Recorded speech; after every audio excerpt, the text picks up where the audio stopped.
Hello there. My name is Wanjamburu. This is Wanjamburu channel. It's been a while, but we are back.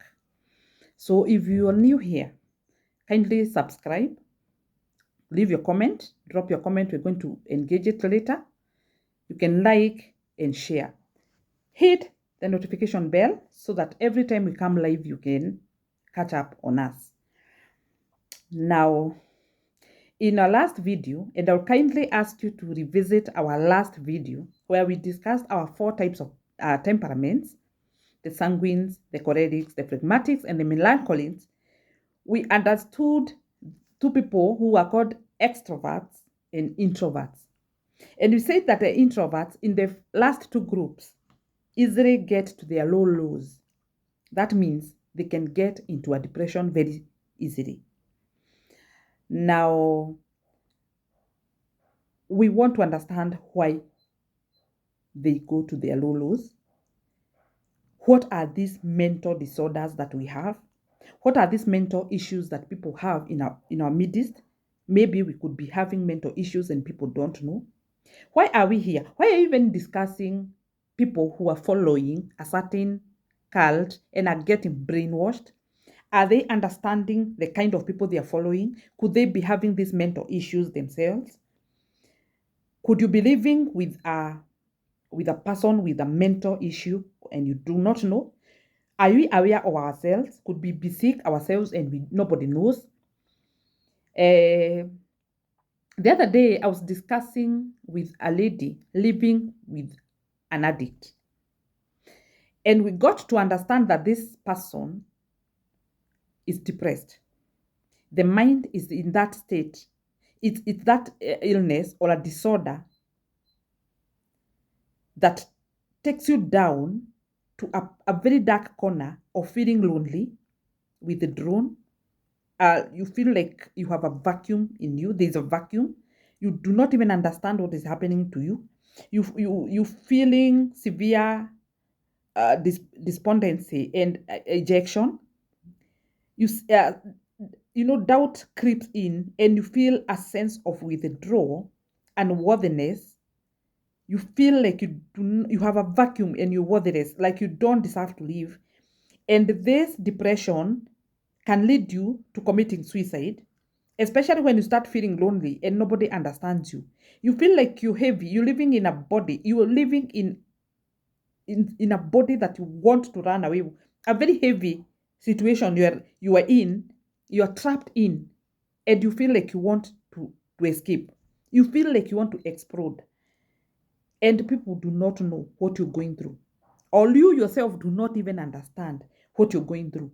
These are the cases of we are addressing, like the mental issues, the anxiety, the attention deficiency hyperactive disorders, the narcissistic personal disorders, post-traumatic stress disorders, bipolar disorder, obsessive compulsive disorder, anorexia, schizophrenia.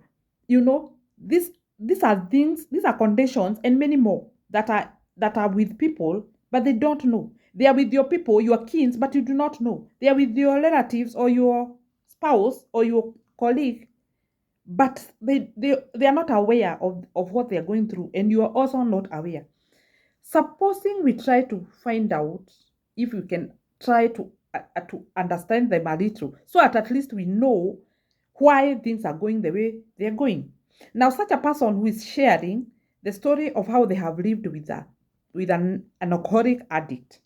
This alcoholic addict, we discovered, got into a depression.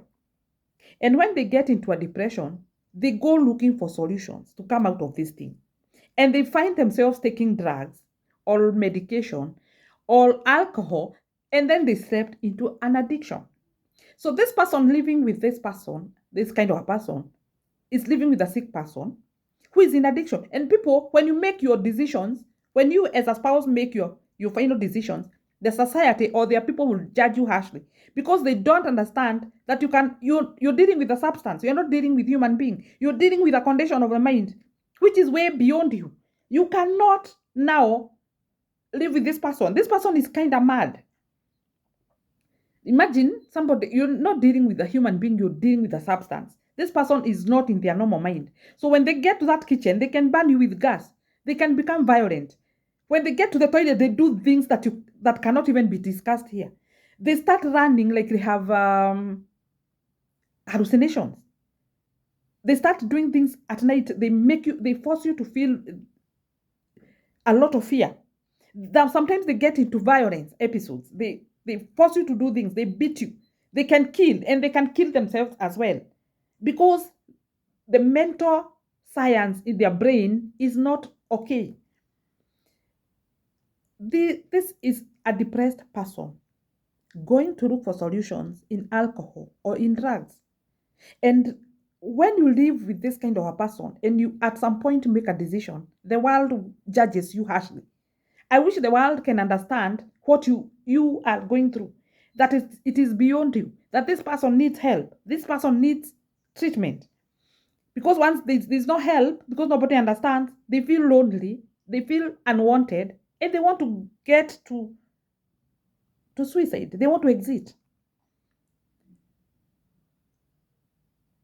Anxiety is that feeling or a disorder that has been caused by, you feel when you're anxious, you feel like you're very alert over things. You're listening to your brain, you're listening to your body, you are over alert, and you have fear. You fear of the outcome of something.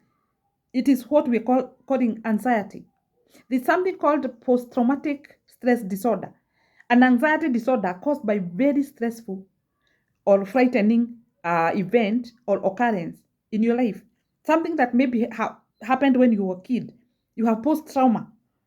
For example, if you have had a case of rape or murder happened around you, you know, so you live with this disorder. Every time this thing is mentioned, you are on it. You're very fearful. You're very frightened. It is a disorder, and maybe these are the kind of people we are following to be our leaders in church. For example, you're following someone who is already in a mental condition, or you're married to, or you're working with someone who has a mental condition. Could we now understand that people are having mental issues and try to demystify them, so that at least we have an idea of what is happening around us? So now we have dealt with depression, we have looked at anxiety, we have looked at attention deficit hyperactive disorder, and I think we need to understand it further, which is these people seem restless, may have trouble concentrating, and may act impulse. It is a neurodevelopmental disorder. In other words, it is the mind problem. They easily get distracted. They appear forgetful. They are unable to stick to tasks that are, especially if a task is tedious, they quit. And they appear not to listen or carry out instructions. They have a disorder of that disorder of a kind, which we're calling ADHD. We have also looked at the post-traumatic stress disorder, and we are looking at now at a bipolar disorder. Bipolar disorder is a disorder associated with episodes of mood swings ranging from very high to very low, depressive lows and maniac highs. When they get high, they get like when they're happy, they kind of mad. And when they are low, they are very, very, very, very down. They're very sad. It's a combination of genetics, environment, and altered brain structure. In other words, these things are in the brains. Some people are born this way.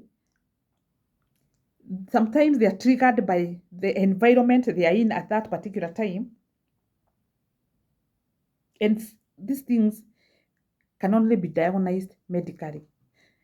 Especially if they are chronic, these people can live with them. And there's absolute loss of touch with reality.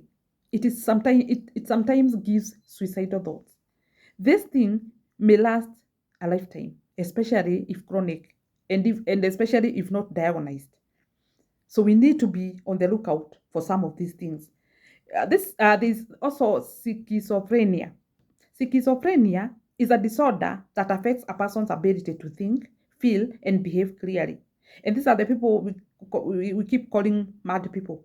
In the so-called, they are mad because they go haywire. They are not normal. Schizophrenia is an exact cause.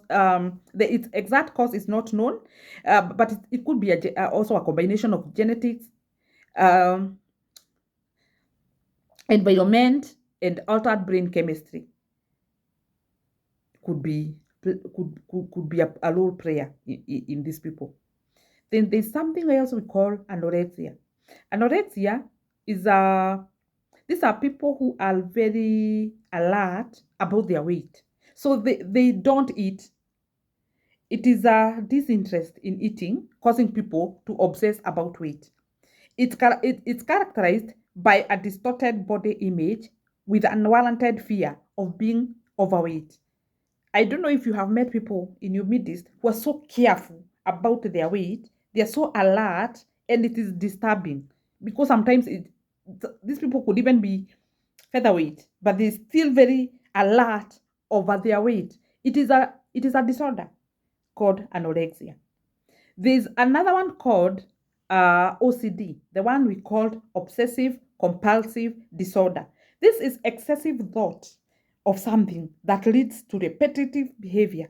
You could find these people repeating something, they're saying it in a word very many times, they keep repeating, and they can have excess thoughts on about something. These people have a fear of a kind. Like imagine this person fears so much the germs. Of course, we are supposed to fear germs, but these are the people you will find washing fruits many times, washing vegetables many. Sometimes they even use soap. They fear something and they get repeating. They repeat those things. It's an obsession. Obsessions are repeated, persistent, and unwanted thoughts, urges or images that are intrusive and cause distress or anxiety. You know, they have meaningless repetition of things, of words. They say something, they keep repeating. And these people don't cope well socially. They isolate themselves. They get agitated. They have compulsive behavior, agitation, compulsive holding, hypervigilance, impulsivity. Yeah, like I just said about something as small as things like jams. You become so aware of such situations that you're even using soap to clean vegetables because you fear germs. I hope I'm teaching something. I hope you have seen such people. You live with them and they could be very irritating. Do you know they do not know that they have a condition? And you may also live with them, you think they are very proud, but you also didn't know they had a condition. It is a condition of the mind. That is what we are called the OCD. They keep rechecking situation. They will check and recheck. They will repeat and repeat. They say things and they keep saying it. I don't know why they have to convince their minds that they are saying it. It is a kind of a disorder. There are people called sociopaths. We know of people who are in addiction, like for example, we have talked about the narcissistic personality disorder. These people, if you live with a person with narcissism, they appear very good out here. If you present a person or a husband who is narcissistic or who have the narcissistic disorders to your people or to the society, they look so good. But to you, they make you live in fear. They trash you down. They have excessive need for admiration. They have an inability to handle criticism. They have a sense of entitlement. They want to to associate with the good people, the high and the mighty. They want to be in such situations. They are very selfish. They have very inflated ego. They lack empathy. They don't empathize. Actually, they are like sadists. They make you feel bad and they're happy about it. They need a lot of attention. People with narcissistic personality disorder the cause is unknown, but likely evolves as a combination of genetic and environmental factor. These people are very obsessive, especially if you're in a relationship with them. They obsess you. They want to find out. They're very insecure. But at the end, they want to carry the day. They are the ones. And they may cover you with things that you do not realize yourself. They pull you away from your people, or they isolate you from your people. And then they punish you in here. The people out there will think you withdrew from them. Yet it's this person who is selling the bad images of those other people. Like, for example, you in a relationship with a narcissistic disorder person, they'll make you hate your mother, they'll make you hate your people. They will only want to show you they're the ones who love you. And then they'll drop you. They will leave you emotionally very hurt. In here, you're suffering alone. So that even when you tell those people what you have been through, they cannot believe it. Because this is a person who has been treating you so well when those people are there. They have repressed insecurities. I said they're sadists in a way. They are preoccupied with power, entitlement, success, and beauty. They can only be with people they want to be with, the important people, for example. They are interpersonally exploitive for their own gain. They're very arrogant. They lack empathy. They live in fantasy world that supports their delusion of grandeur. They exploit without guilt. They make you feel what it is. They harm you. They call you names. The narcissistic disorder. It's a disorder also. They frequent demean you, they intimidate, they bully others. And they want to only show that they care about you, but they don't. So that when they pull you as a person in their relationship, they punish you in here. They apologize, but they will do it like they even want to cry, but they'll keep repeating those things they did to you. They'll hurt, come, apologize, and continue doing a hurt. They mouth everyone in your presence and show that they care for you. And I want you to think about what they do when you're not there. Like if you're in love with them, they will only want to show that they are the only ones who love you, that everybody else don't care. And then once you are isolated from everyone else, they will punish you. They will be punishing you a heart. You will live in. So if you're not careful living with these people, you are the guy who will end up getting sick mentally. But you didn't know that they have a disorder, the narcissistic personality disorder. So if you are careful with these disorders, we will be able to live our lives. Because we will know this person has this condition, this other person has this condition, this other person has this condition, so that we know where to put our boundaries, so that we know when to help them when need be, when to seek for medical help. So in the case of relationships, especially spousal relationships, it is very important that people understand this, because you make decisions and the families and the people and the society and the church will come bashing on you. Yet they don't understand that you're living with somebody with a condition of the mind. Or you yourself is not aware of the condition that you have in the mind. And it's good to test ourselves. It is good to examine ourselves and re-examine ourselves now that we have a hint that we have conditions preoccupying our minds. So when we see people getting to churches and they are being brainwashed, it is likely that they are looking for solutions for themselves. They have mental issues themselves, or they are following someone with a mental issue or a mental condition that they do not know. And they get to a place of getting brainwashed and getting to suicide, like we have seen, because you're following the wrong person, a person with a mental disorder. We need to learn these mental disorders and understand them. I have also said that some people who are in drugs and alcohol addiction are in them because they went there looking for a solution out of a depression. They were depressed, and now they slipped into addiction, and they become very difficult to live with because they are not normal. They need help, and some it is a condition that they have to live with it. So sometimes it's not possible for a certain, for example, marriage to go on because this person is sick. He needs help, and it is dangerous when they themselves deny it.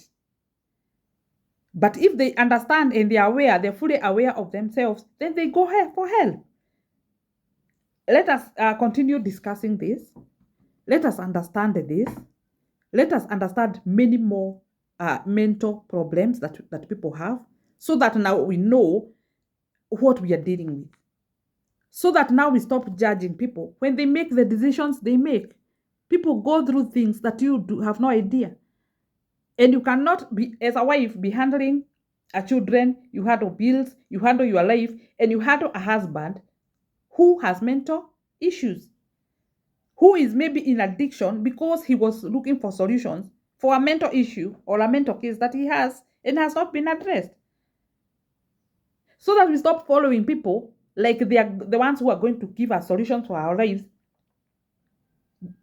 We have to understand that we have a mental problem, or they themselves have a mental problem, but we are following them for solutions. We can't get solutions. We need to be aware of our minds. We need to be alert. We need to know what is happening around us. We will continue discussing this video. So keep checking what we have, and thank you so much for being with us. Welcome to the next video.